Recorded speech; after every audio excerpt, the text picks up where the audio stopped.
Nós queremos convidar você para refletir conosco, com base na palavra de Deus, sobre a prioridade divina. Deus, no seu relacionamento com o ser humano, com cada homem, com cada mulher, Ele tem uma prioridade.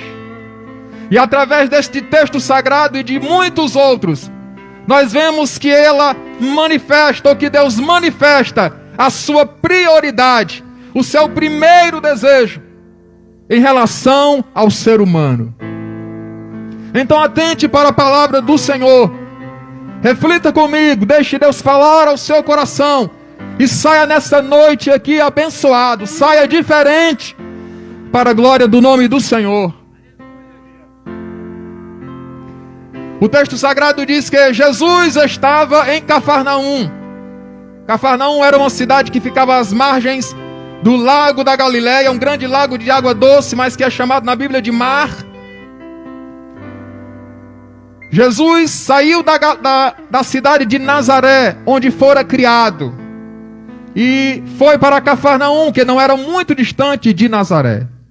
E ali em Cafarnaum, Jesus fez, por assim dizer, a sede do seu ministério, a base do seu ministério. Jesus saía dali de Cafarnaum e percorria todas as cidades da Galileia, da Judeia, de Samaria e até cidades estrangeiras e retornava para Cafarnaum, porque ele residia ali em Cafarnaum. Fez de Cafarnaum a base do seu ministério. Sabemos pela Bíblia Sagrada que naquela cidade Jesus realizou muitos milagres, pronunciou ao ar livre muitos ensinos, muitos dos seus sermões. 2 discípulos de Jesus eram ali de Cafarnaum, Pedro e o seu irmão. E Jesus, mais uma vez, depois de fazer uma turnê por aquelas regiões, passar por alguns lugares, algumas sinagogas, algumas cidadelas, algumas vilas, pregando o evangelho, ministrando a palavra de Deus, falando aos homens aquilo que é a vontade de Deus, Jesus volta para Cafarnaum. E soube-se que ele estava ali. Jesus chegou mais uma vez ali e souberam que Jesus estava naquele lugar. Eu quero dizer para você que Jesus está presente aqui conosco. E quando Jesus está presente, sempre acontece alguma coisa. Alguém é atraído ao lugar por causa da presença dele. E se você veio aqui nessa noite porque soube que o nome de Jesus seria divulgado, que seria meditado sobre a palavra de Jesus, você é bem-aventurado e você sairá daqui abençoado, porque a presença de Jesus está neste lugar. Uma multidão afluiu àquela casa. E a Bíblia diz, nós lemos aqui, que até junto nos lugares à porta não tinha mais espaço. Cada pedacinho de chão era concorrido ali naquela casa, naquele momento. E a Bíblia diz no versículo 2 que Jesus anunciava a eles a palavra. A preocupação de Jesus era em anunciar a palavra. A intenção de Jesus era anunciar a palavra. Quando Jesus via uma pessoa, ou uma dupla, ou um grupo, ou mesmo uma multidão, como era o caso naquele momento, a preocupação de Jesus era anunciar-lhes a palavra. Falar para tais pessoas o plano de Deus, a vontade de Deus. Jesus anunciava-lhes a palavra. Mas enquanto Jesus está ali, pronunciando o seu sermão, ensinando a palavra de Deus, um paralítico está sendo levado para aquela casa, conduzido por 4 pessoas. Souberam que Jesus estava ali, descobriram onde era a casa, e pegaram seu amigo paralítico, acamado, e estavam conduzindo até aquele lugar. A intenção daqueles homens, o propósito daqueles homens era colocar o seu amigo paralítico diante de Jesus, na presença de Jesus, tão perto a ponto de Jesus poder tocá-lo. O homem era paralítico. Logicamente, assim, de primeira, a gente entende que ele queria ser curado e que os seus amigos também desejavam isso. Eu quero dizer para você que aquele homem tinha amigos, aquele paralítico. E é bom quando o ser humano tem amigos de verdade. Os especialistas dizem que se o ser humano durante toda a sua vida fizer 5 amigos, ele está acima da média. 5 amigos. Aquele que está com você em todos os momentos, na alegria e também na dor. Aquele com quem você diz que pode contar. Aquele homem paralítico tinha pelo menos 4 amigos. E o amigo verdadeiro, eu quero que você atente para isto. Não é aquele que convida você para o erro, para a perdição, para a jogatina, para a prostituição. O verdadeiro amigo é aquele que procura fazer a você o bem. E nessa noite, a Igreja de Jesus, através de cada crente que aqui está, anunciamos também, manifestamos também a nossa amizade verdadeira por você. Porque como aquele homem estava sendo levado a Jesus, o nosso propósito aqui nessa noite é conduzir você até a presença de Jesus. O verdadeiro amigo, ele faz o bem. Aquele homem tinha pelo menos 4 amigos. Jesus está ministrando o seu sermão e o paralítico está sendo levado àquele lugar. Eles chegam à casa e, como o texto bíblico nos informou, eles não puderam entrar, porque a multidão estava cercando aquela casa. Tentaram talvez pela porta, não deu certo. Talvez, quem sabe, havia uma janela ali e não deu certo. Mas eles não pararam por aí. A multidão naquele momento se apresentou para eles como um empecilho, como uma dificuldade, como uma barreira para que o seu amigo chegasse até a presença de Jesus. Mas aqueles homens demonstraram fé, e a fé deles foi quase palpável, foi demonstrada através das atitudes que eles tomaram. Não desistiram e conseguiram introduzir o homem até a presença de Jesus. Entraram, subiram por uma escadazinha lateral que há na maioria das casas da Palestina, pelo menos naquela época. Ao lado da casa, apegado à parede, uma escadazinha bem inclinada. E eles levaram o paralítico acamado por aquela escada. Veja, perceba a dificuldade que eles enfrentaram. Não é fácil subir uma escada inclinada com algum peso. Imagine 4 pessoas levando um homem acamado numa esteira.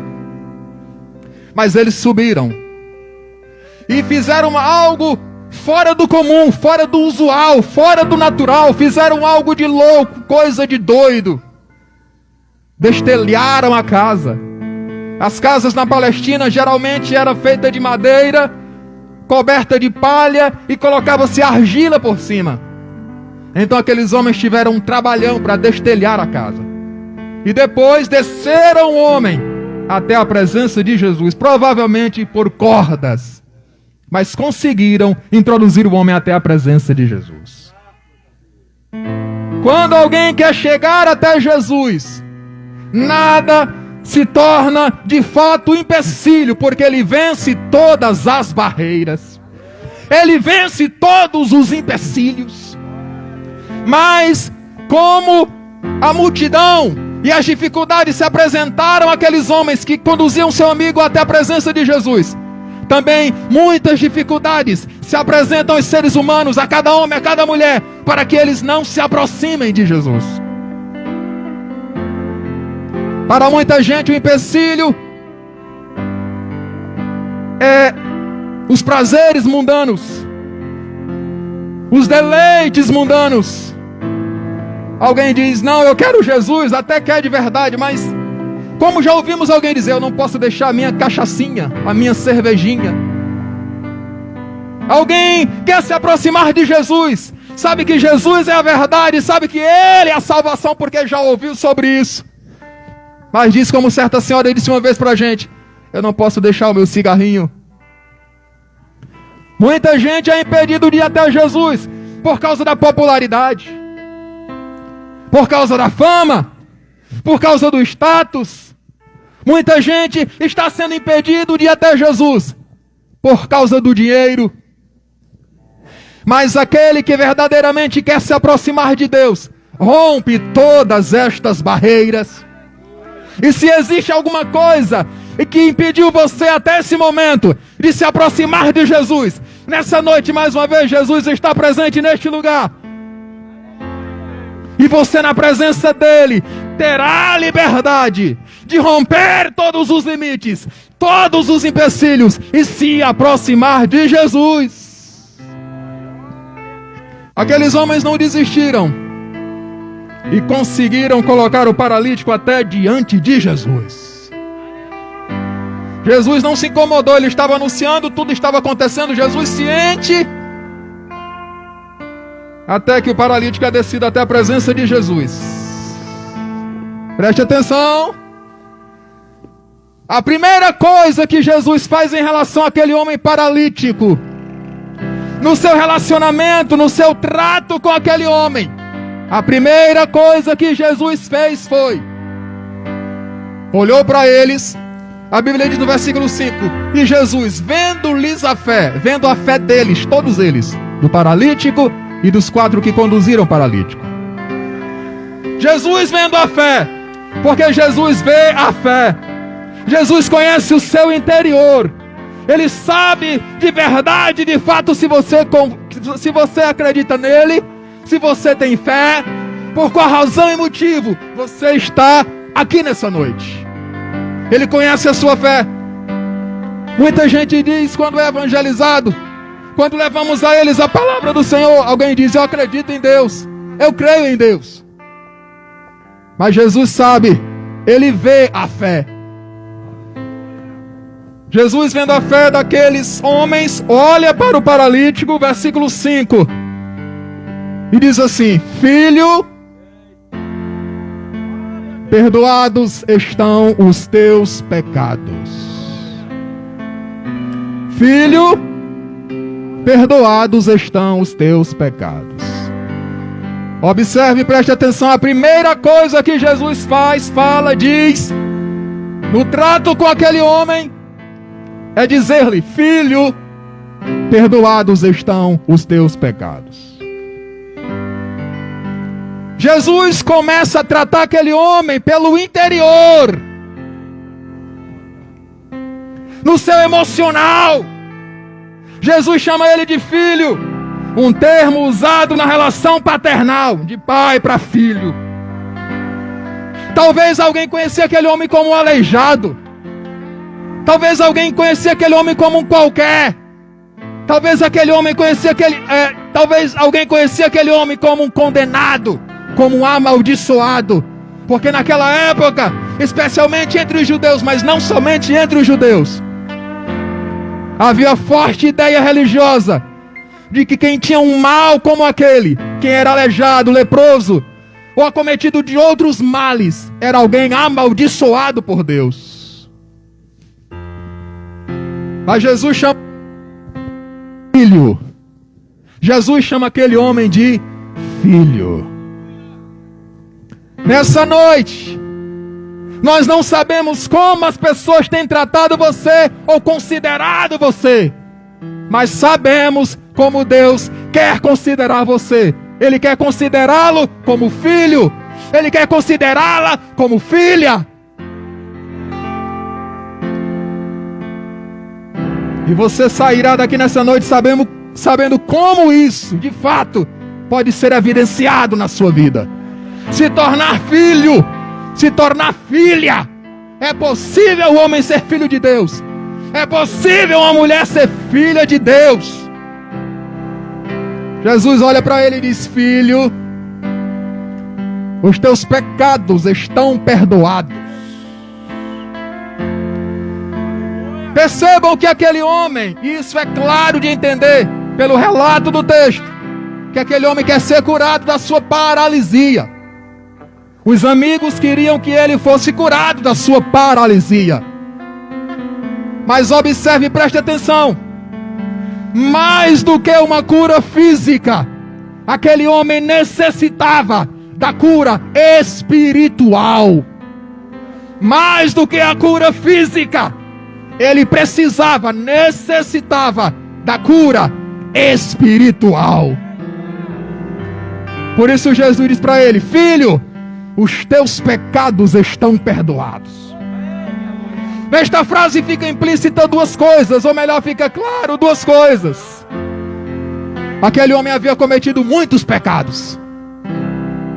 E outra coisa que fica clara, Jesus estava dizendo para ele: estão perdoados agora. Estão perdoados os teus pecados. Mais do que uma cura física, aquele homem necessitava da cura espiritual. A sua alma, o seu espírito precisavam estar restaurados diante de Deus.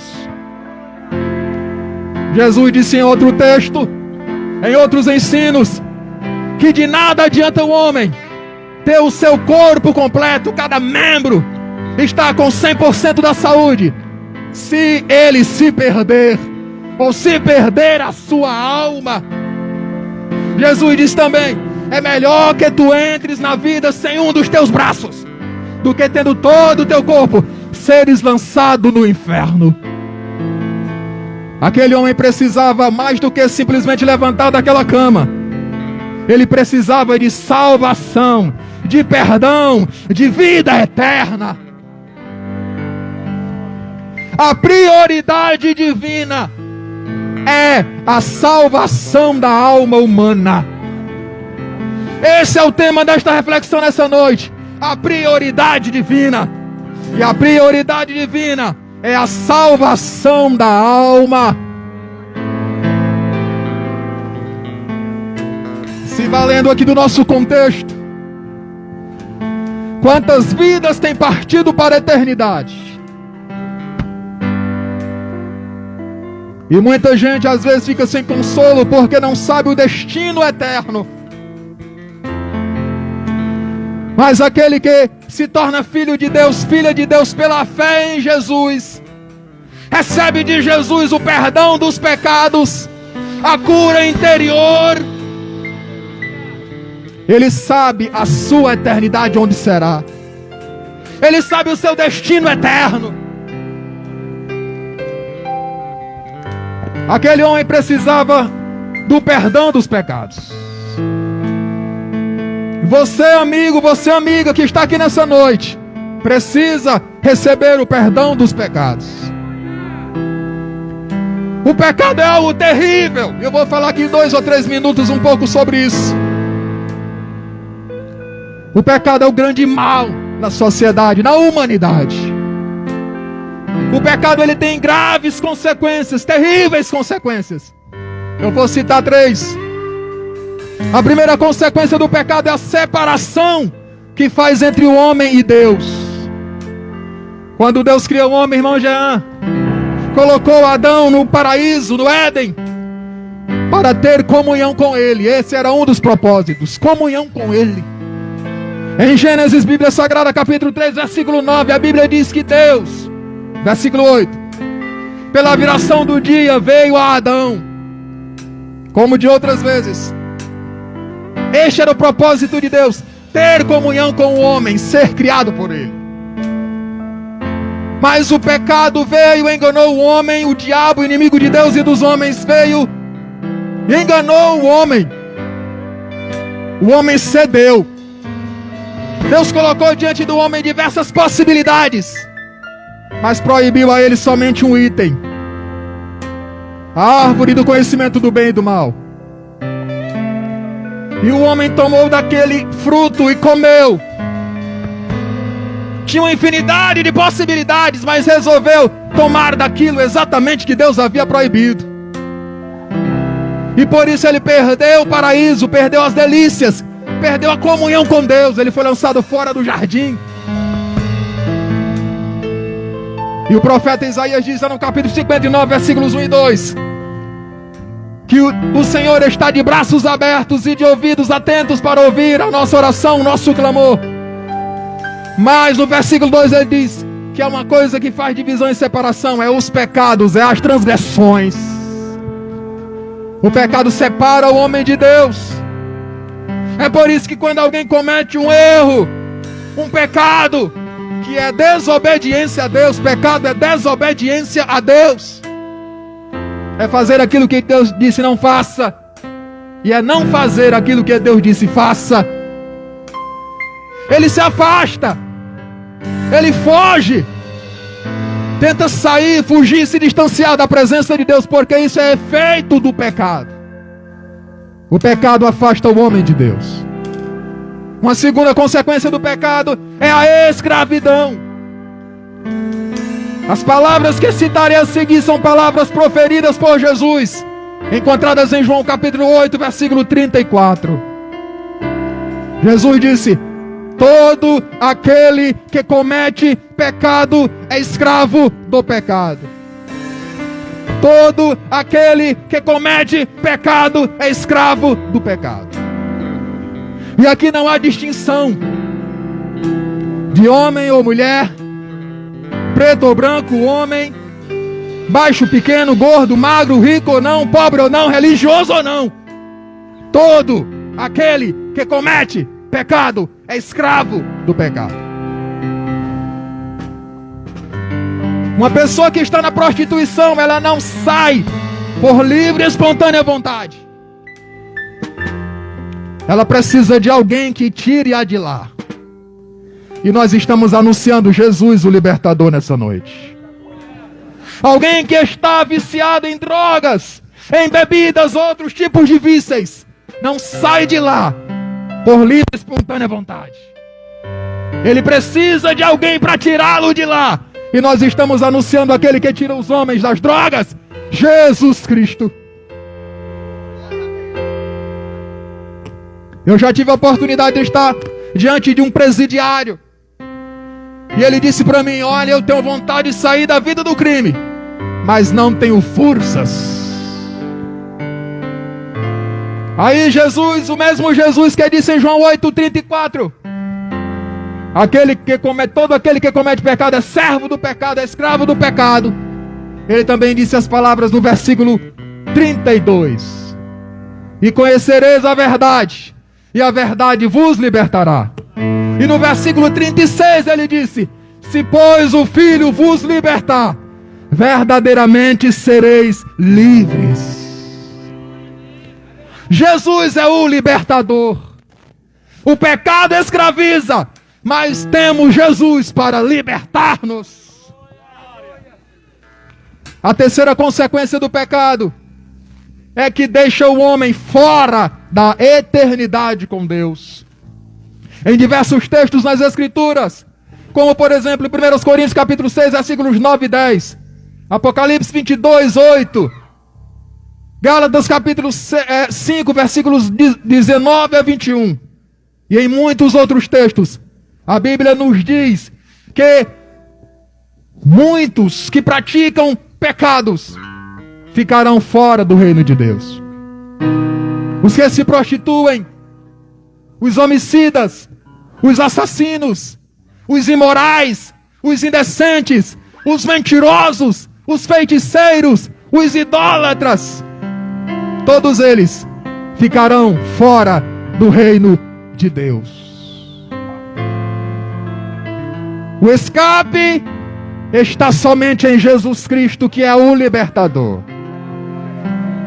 Você tem possibilidade sim de escapar do pecado. Você tem possibilidade sim de voltar a ser amigo de Deus, a ter comunhão com Deus, a ter intimidade com Deus. Você tem a possibilidade sim de sair de debaixo do jugo do pecado. Você tem a possibilidade sim de entrar na vida eterna com Deus, através de Jesus, o libertador. Jesus é o libertador. Jesus é o libertador. Jesus é o libertador. Jesus é o libertador. Nós estamos aqui nesta noite para dizer que tem solução para a sua vida. Nós estamos aqui nessa noite para proclamar que há jeito para a sua vida. Jesus Cristo é o jeito. Jesus Cristo é a solução. E Ele quer fazer isso com a sua vida, como Ele fez com aquele homem que chegou até a presença dele. Jesus disse: filho, perdoados estão os teus pecados. Jesus quer dizer para você nessa noite: filha, perdoados estão os teus pecados. Jesus quer dizer para você nessa noite: filho, os teus pecados estão perdoados. Alguém diz assim: eu pequei demais. Não existe isso diante de Deus. O mais vil pecador, a mais terrível pessoa, pode alcançar a graça e o perdão de Deus. A igreja, queridos amigos, está cheio de ex-pessoas que faziam coisas erradas. A igreja está cheia de ex-prostitutas. A igreja está cheia de ex-ladrões, ex-traficantes, ex-drogados, ex-mentirosos, ex-infiéis, ex-traidores. A igreja está cheia, mas todos eles são ex. Porque em Jesus Cristo fomos libertos. Em Jesus estamos perdoados. Em Jesus nós somos novas criaturas, novas pessoas. Nós estamos aqui para dizer para você: olhe para nós e veja que é possível ser transformada a sua vida também. Se Deus transformou a minha, não vai transformar a sua, por quê? Você precisa crer e receber dele o perdão dos pecados. Já vamos concluir. Deus tem uma prioridade quando se relaciona com o homem, quando trata com o homem.